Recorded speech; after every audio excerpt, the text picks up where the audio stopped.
2020 оны Улсын хурлын сонгуулийн санал хураах үйл ажиллагаа хуулийн хугацаанд албан ёсоор нээлттэй хийж сонгогч болон эх 4 жил төрийн эрх барих дээд байгууллага парламентыг бүрдүүлэх сонголтоо хийж эхэллээ. Ховд аймгийн хувьд 91 хэсгийн хороонд 779 төрийн албан хаагч ажиллаж энэ удаагийн Улсын хурлын сонгуулийг зохион байгуулан ажиллаж байна. За Монгол Улсын их хурлын 2020 оны ээлжид сонгуул Ховд аймагт бэлтгэл ажлаа маш сайн хангалаа. За Ховд аймгийн хэмжээнд бол нийт энэ удаагийн сонгуульд 56,074 сонгогчтой оролцож байна. За аймгийн хэмжээнд бол нийт 91 хэсэг одоо санал авахаар ажиллаж байна. За өчигдрийн байдлаар бол сонгуулийн хууль заасны дагуу зөөврийн битэмжсэн хайрцагаар санал авалтын ажиллагаа амжилттай явагдлаа.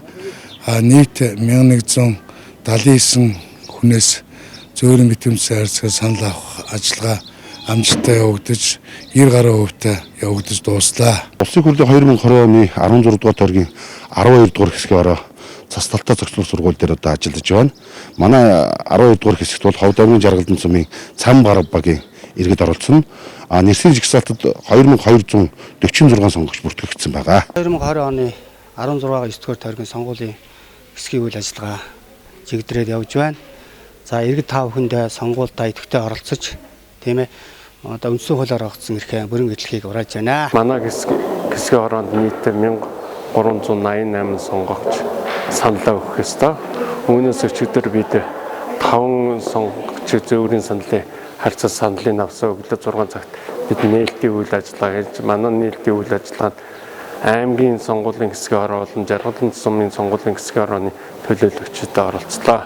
Энэхүү сонгуулийн үйл ажиллагаа амжилттай явагдаж байна. Одоогийн байдлаар манай сонгогчдын 3% нь саналаа өгöd байна. За манай хэсгийн санал авах байрын эрс одоогийн байдлаар 3.4% явж байна.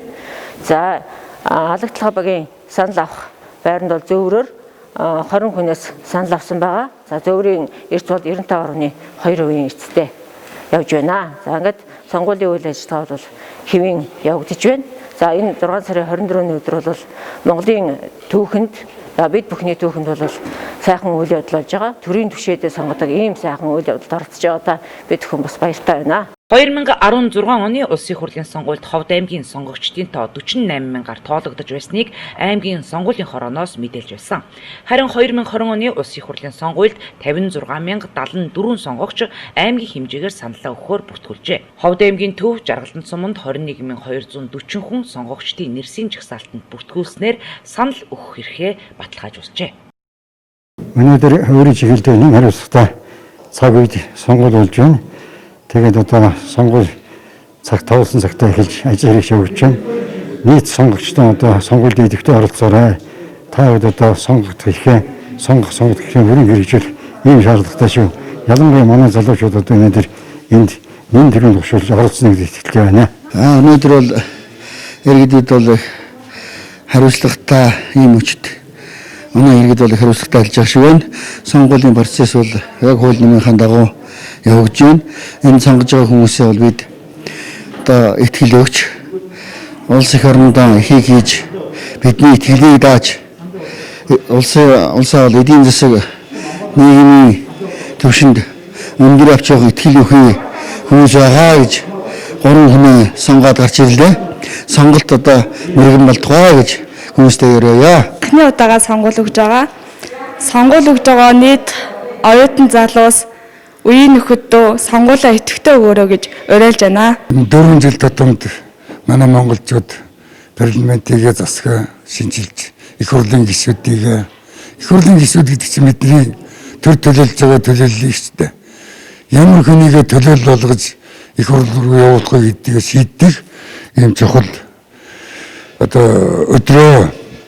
Тэгээд би зөвхөн залуучуудтай ялангуяа хандаж сонгуульд идэвхтэй оролцоороо саналаа өгөөрөө одоо идэвхтэй сонгуульд оролцоороо л хэлэх байна.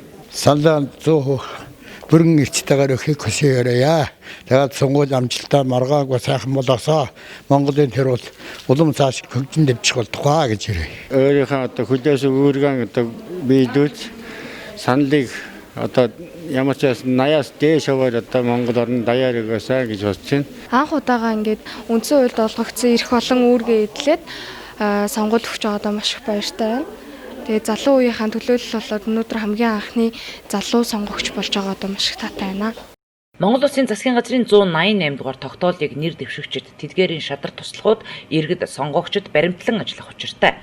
Уг журмын хэрэгжилтийг хангуулах, хяналт тавих ажлыг аймгийн онцгой комисс хариуцсан ажиллаж байгаа юм а. За сонгуулийн санал авах байр, хэсгийн хороод дээр аймгийн онцгой байдлын газар, эрүүл мэндийн газар, зооноз өвчин судлалын төв зэрэг мэргэжлийн байгууллагууд өндөр хяналт тавин ажиллаж байна.